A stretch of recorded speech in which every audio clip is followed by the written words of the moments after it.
Bismillah ar-Rahman ar-Rahim. I am fully aware of the fact that I am the one who stands in between you and food.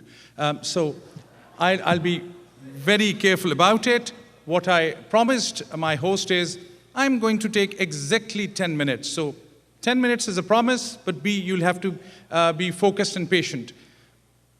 Excellent contributions. I would just add another framework, which is directly linked to the framework of the theme of the conference. When I was asked to speak, I said I'll speak on justice in an age of inequality, because justice is that framework. Two things, I have a few slides, I'll just show you some quotations to build my case, and what I will do is, I'll talk briefly about what is justice. I'll talk very briefly about what is inequality, the global inequality that where we stand today, and lastly, where is our contribution as American Muslims? I highly appreciate UMAA, which has enriched American Muslim discourse, which is very critical. I would dedicate these 10 minutes to two quotations, two ideas. One, up front, this verse from Surah Ma'idah, the 8th verse, and the most important statement within it is, "Let not a people's enmity incite you to be unjustly." Let not a people's enmity incite you to be unjustly. The second idea is someone who had started a freedom movement in this very town, in Chicago, Martin Luther King, who had said, "Injustice anywhere is a threat to justice everywhere." These are my two frameworks. So what is justice? We so often talk about. It is about fairness. It is about balance. It is about a certain equilibrium. But we understand the idea of justice by the idea of God, who says, "I am just. I am the judge." When he sent prophets, there's a famous verse which says, "So when I send a prophet, all what I give them is a clear message, a clear argument, a book, and capacity and a task to be just." So the justice, my idea, what I want to build on is, justice is that framework which is the organizational principle of this world. The whole cosmos, from the above to the ground, it is built on a certain justice, except this human world where we have the free will to be unjust. The contribution of the prophets, of the messengers, of the imam is to take you towards that equilibrium which brings harmony between the world above and the world on the ground through justice. That's why justice is that critical link which makes human human. That's why it's the central principle. Any final message, I would argue, the message that Islam had brought was not a utopia. Do you think it was a set of principles about truth, about justice, which were utopia, which was idealism, which was not to be implemented? No. It was an idea which was built around the organizational principle of that justice. So if you want to be a part of that harmonious center, you have to contribute with justice. And that's what I will, in my humble contribution to this excellent discourse by Professor Esposito, whose work on Islamic scholarship needs no introduction. My other scholars and colleagues here who have added wonderfully. I would argue the way for the Muslims to make a contribution in the world and in American society is through that idea of justice, because wherever Islam is talking about any central principle, it is built on the idea of justice. We are often asked about it. So now to my second point. So if that is justice, if that's the harmony, if that is, God is so clear and He's often again and again asking you to be just and to be careful about equity, where the world lies today. In this modern age of technology, scientific advancements, just a few facts that I will show you. I'll skip with these verses that I've already mentioned, and I'll just show you some basic facts. 7 billion people, about 2 billion kids. Out of those 2 billion kids, 1 billion children in the world have serious issues in terms of access to health.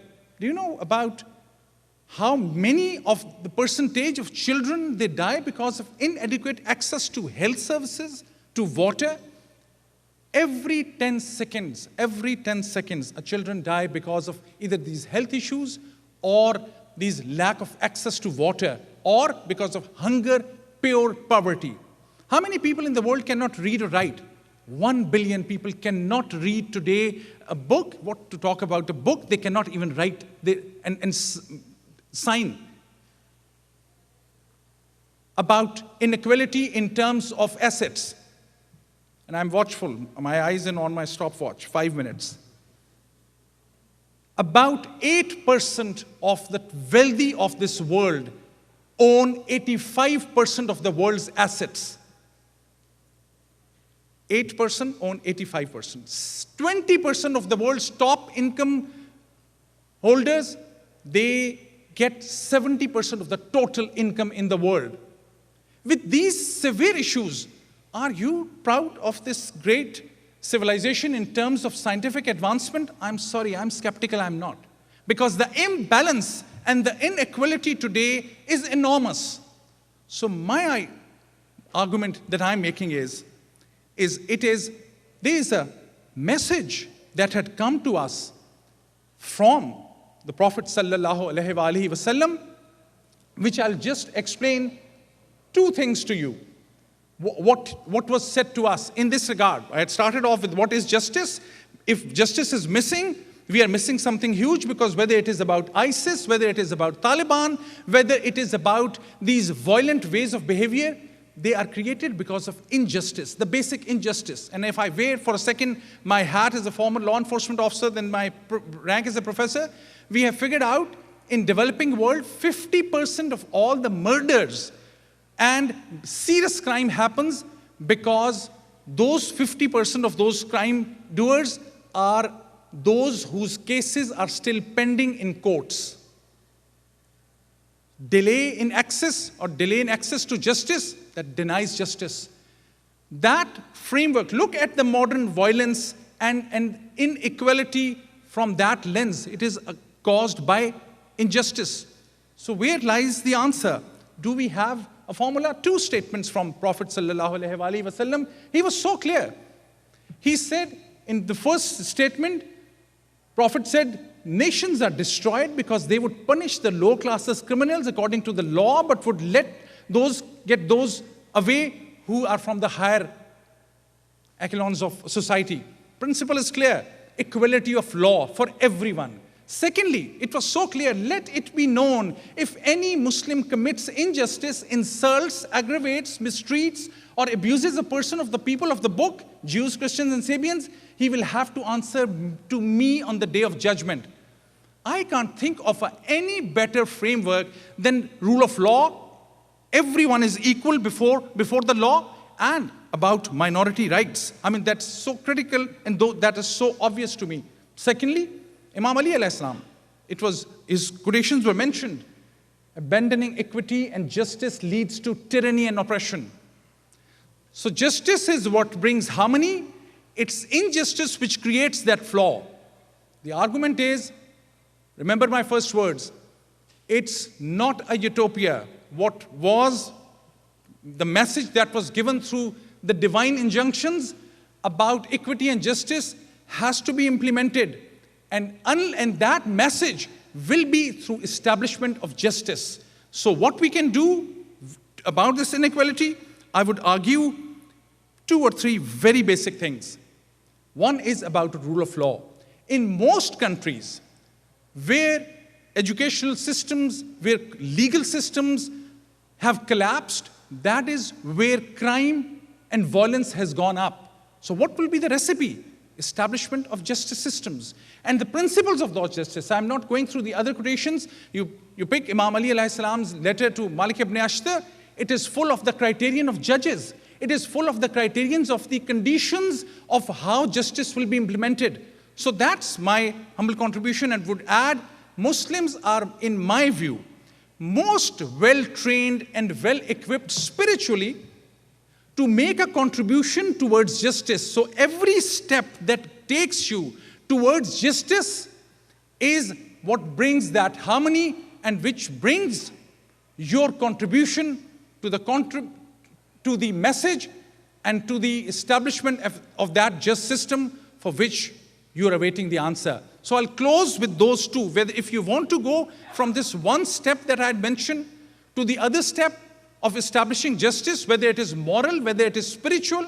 The spiritual is as important as the moral one through institutions. Two statements. My 10 minutes are over, but I'll just repeat those two quotations that I had mentioned to you up front, which was the first one. Let not a people's enmity incite you to be unjustly. There's absolutely no basis and foundation for you to be unjust, because that takes you away from the harmony. And the other thing, in terms of our contribution, is what Martin Luther King had said: injustice anywhere is a threat to justice everywhere. Thank you.